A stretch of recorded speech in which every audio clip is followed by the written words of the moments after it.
காயங்கள் ஏற்பட்ட தடயத்துடன் பணிப்பெண் மருத்துவமனையில் இறந்த சம்பவம். ஓட்டுநர்களே சிக்க போறீங்க. கடைசி பொறுப்பு உங்கள் கையில் தானே. அஸ்ஸலாமு அலைக்கும் வரஹ்மத்துல்லாஹி வபரகாத்து. அன்பார்ந்த அனைத்து உறவுகளுக்கும் இனிய மதிய வணக்கம். மிக முக்கியமான சில தகவல்களோடு தான் வந்திருக்கேன். வீடியோவை கடைசி வரைக்கும் பாருங்கள்.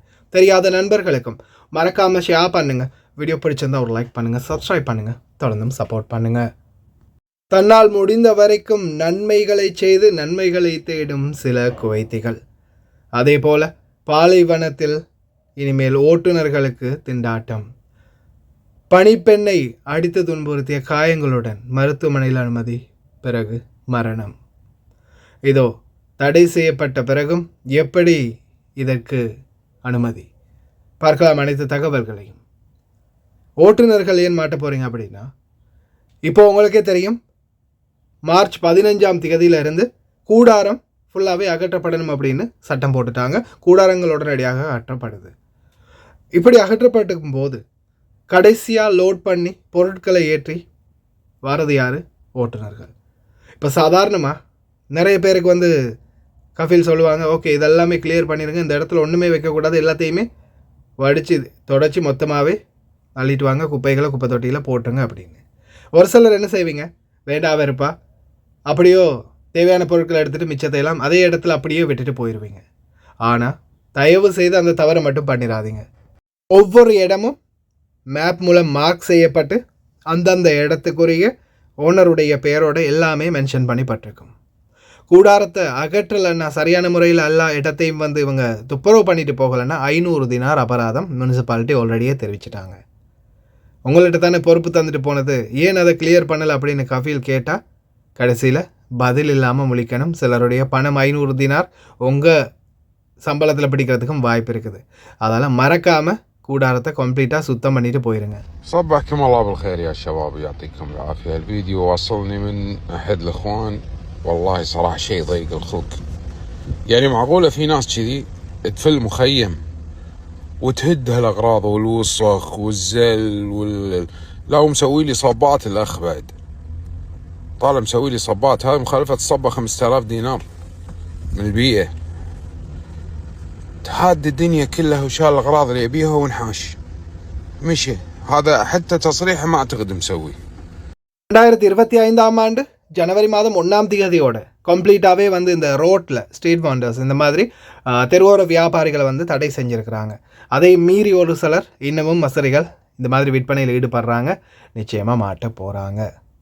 திடுக்கிடும் தகவல், உண்மையிலேயே மிகவும் வேதனையான ஒரு தகவல். இந்த நோன்பு மாதத்தில் ஜஹரா பகுதியில் நேர்ந்த துயர சம்பவம். வீட்டு பணிப்பெண் ஒருவர் துன்புறுத்தப்பட்ட காயங்களுடன் மருத்துவமனையில் அனுமதித்த பிறகு மரணம். அல்வாகா காவல் நிலைய அதிகாரிகள் வீட்டு பணிப்பெண்ணின் மரணத்திற்கான காரணத்தை கண்டறிய தடவியல் துறைக்கு அவரது உடலை அனுப்பி வைத்துள்ளனர். 43 வயதான குவைத் குடிமகன் ஒருவர் காவல் நிலையத்துக்கு சென்று அல் ஜஹரா மருத்துவமனையில் இருந்து மருத்துவ அறிக்கையை சமர்ப்பித்தார்.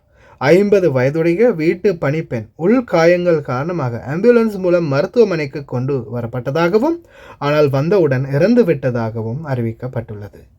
அறிக்கை சுட்டிக்காட்டிய அடிப்படையில் மரணத்திற்கான காரணம் இன்னும் விசாரணையில் உள்ளது. வழக்கு கோப்பில் மருத்துவ அறிக்கையின் நகல், இறந்தவரின் சிவில் ஐடி மற்றும் அறிக்கை அட்டை ஆகியவை அடங்கும். தடவியல் பரிசோதனை முடிந்த பிறகு மேலதிக தகவல்கள் வெளிவரும் என்று காவல்துறை தெரிவித்துள்ளது. 43 வயதான கஃபீல் போலீஸில் போய் இந்த ரிப்போர்ட்டை வழங்கியிருக்கிறாரு. தன்னுடைய ஹத்தாமா பணிப்பெண் இறந்துட்டாங்க ஹாஸ்பிட்டல் அப்படின்னு. அதுவும் உள்காயங்கள் நிறைய இருந்தது கன்ஃபார்ம் ஆகியிருக்குது. நிறைய பணிப்பெண்கள் இந்த மாதிரியான வேதனைகளுக்கு உட்படுத்தப்படுறாங்க. இனிமேல் இன்ஷா அல்லாஹ் எதிர்வரும் காலங்களில் இது மாதிரியான பிரச்சனைகள் இல்லாதவாறு முடிந்த வரைக்கும் எங்களுடைய தூதரகங்கள் இன்னும் மும்முரமாக செயல்படணும். அதே மாதிரி உங்களுக்கே தெரியும், ரீசெண்டாக ஜஹராவிலேயே தான் ஒரு பணிப்பெண்ணை வீட்டு தோட்டத்திலேயே புதைச்ச சம்பவம். அது மாதிரி இன்னும் 2-3 கொலைகள் பண்ணியிருக்கிறதாகவும் அதன் பிறகு வாக்குமூலங்களில் தெரிய வந்துச்சு. தயவு செய்து ரொம்ப கவனமாக இருங்க. வீட்டுக்கு போட்டியாக கதைக்க போகாதீங்க. ஏதாவது பிரச்சனையாக இருந்தால் தூதரகம் அல்லது வெளிநாட்டு வேலைவாய்ப்பு பணியகம், அதையும் தாண்டி உங்களுக்காக சேவை செய்ய உரிய அதிகாரிகள் இருக்கிறாங்க, அவங்கள காண்டாக்ட் பண்ணுங்கள். வேறு எந்த பிரச்சனைக்குமே போயிடாதீங்க. உங்களுக்கு இந்த குவைத்தில் வந்து இலங்கையர்களை பொறுத்தவரையில் காண்டாக்ட் பண்ணணுமா இருந்தால் மேலதிகமான பிரச்சனைகள் சம்மந்தமாக வாட்ஸ்அப் இலக்கம் உட்பட புதிய டீட்டெயில்ஸ் நிறைய வந்து இலங்கை தூதரகம் அப்டேட் பண்ணியிருக்கிறாங்க.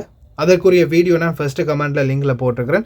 உங்களுக்கு ஏதாவது பிரச்சனைனா நேரடியாக நீங்கள் தொலைபேசி மூலம் தொடர்பு கொள்ளலாம். எல்லா பிரச்சனைகளுக்கும் தீர்வு கிடைக்கும். அதே மாதிரி தான் கடன் வாய்ப்புகள், அதே மாதிரி உங்களுக்கு கிடைக்கக்கூடிய சலுகைகள் சம்பந்தமான அனைத்து தகவல்களும் தெரிந்து கொள்ள அதில் உள்ள தொலைபேசி இலக்கங்கள் அனைத்துமே உள்ளடங்கும். அந்த வீடியோ வந்து ஃபர்ஸ்ட் கமெண்டில் இருக்குது. பார்க்காதவங்க நிச்சயம் போய் அந்த வீடியோவையும் பார்த்துக்கோங்க.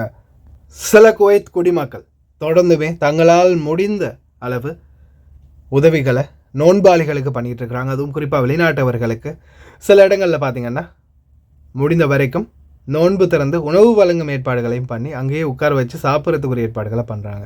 இந்த மாதிரி மக்களுக்கும் எங்களுடைய அன்பார்ந்த வாழ்த்துக்கள், நன்றிகள். افطار صائم. ما شاء الله انت كم سنه تسوي فطور هني؟ 2 سنة يعني هني يجي يجي على طول فطور كل يوم. كل يوم هذا الفطور هذا. احلى اكل شنو انت تحب؟ ايش؟ انت الحين بقمه السعاده. الحمد لله اي والله في قمه السعاده لله الحمد. قاعد اشوفك تاكل بس تشرف. انا احب الشكل، احب اشرف، اكل لقمه مني، اكل لقمه مني، اكل مع هذا لقمه الشكل.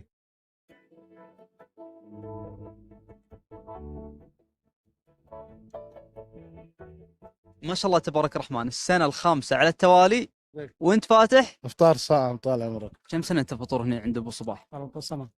3 سنة. ما شاء الله تبارك الرحمن. شنو اكثر اكل انت تحبه هني؟ دجاج، لحم، كل شيء ان شاء الله زين. ابو صباح شلون جاتك الفكره اصلا انك تحط افطار صائم؟ والله الفكره من الوالد، قلت لك انا والله من الوالد في 2017 و 18 قال انه بيسوي افطار صائم وثواب الموتانا والموتى المسلمين واجر لنا بعد كلنا. قلت والله حجي فكره حلوه، وقلت لك انا اول ما بلشنا في 18 في العيون، سنه سنتين جتنا ازمه كورونا وقفنا، عقب انتقلنا هنا في بيت النسيم، وبعد كورونا سيد استمرينا. حبي انت ابو صباح؟ حبي هذا على طول. على طول حبي. قلب هذا زين ما شاء الله. هذا بيت كله ناس زين. لما اطلع اتمشى ولا اروح الفرع ولا اروح الحلاق ولا اروح الجمعيه، الهنود او العماله كلها تستانس لما تطالع لي، لان اغلبهم يفطرون عندنا هنا، فمستانسين. والحمد لله يكفيني لما امشي جيراني ولا اي واحد يشوفني يسلم ويدعي لي بالخير ويقول لي الله يجزاك خير على الافطار الصائم، هذه ترى فرحه كبيره. ليش انت حبي ابو صباح؟ والله نبرة 100 والله. بسم الله والله نبرة 100 لما قلت لهم الفكره داخل البيت شنو كانت رده والله انهم فرحوا واستانسوا ويشهد الله وحيل طاروا من الفرحه. يقول لك اقسم بالله انا عندي بناتي 2 بالجامعه و3 بالجامعه، انهم لو جو الساعه 3 4 انهم يركضون سيدي على المطبخ. ما شاء الله. والله يبا نبي نشارك الاجر، يبا نبي نشتغل، حتى السمبوسه والله انه ما نشتريها، هذا الخبزه مالتها ويسوونها هني في البيت. كل ايش لهم اي هذا أكثر شيء. كل شيء الحمد لله، رزق واجد كويس. دجاج، لحم، كله أكل.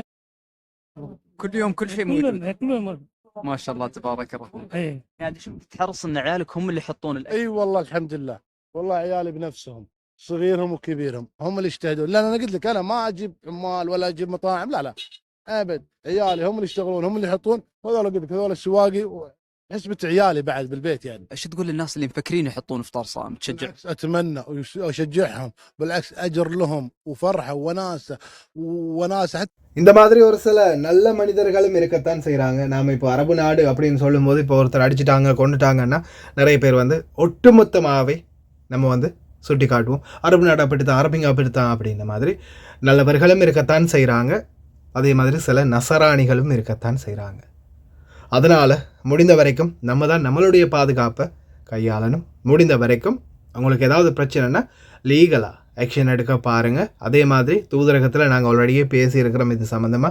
தொழிலாளர்கள் பிரச்சனைன்னு கால் பண்ணினா அவங்களுடைய சிச்சுவேஷன் என்ன அப்படின்றத கேட்டுட்டு அவங்களுக்கு அந்த இடத்துல ரிஸ்க் இருக்குது, கை வைக்கிற அளவில் இருக்கிறாங்க அப்படின்னா தயவு செய்து கஃபீலுக்கு கால் பண்ணுறதை விட்டுட்டு அந்த தொழிலாளரை எப்படியாவது வெளியில் எடுக்கிறதுக்குரிய முயற்சியை போலீஸினூடாகவோ அல்லது தொழிலாளர் திணைக்களத்தினூடாகவோ பேசி முடிவெடுங்க. அவங்கள வந்து டைரெக்டாக வீட்டை விட்டு வெளியாகி வாங்க அப்படின்னு சொல்ல வேண்டாம்.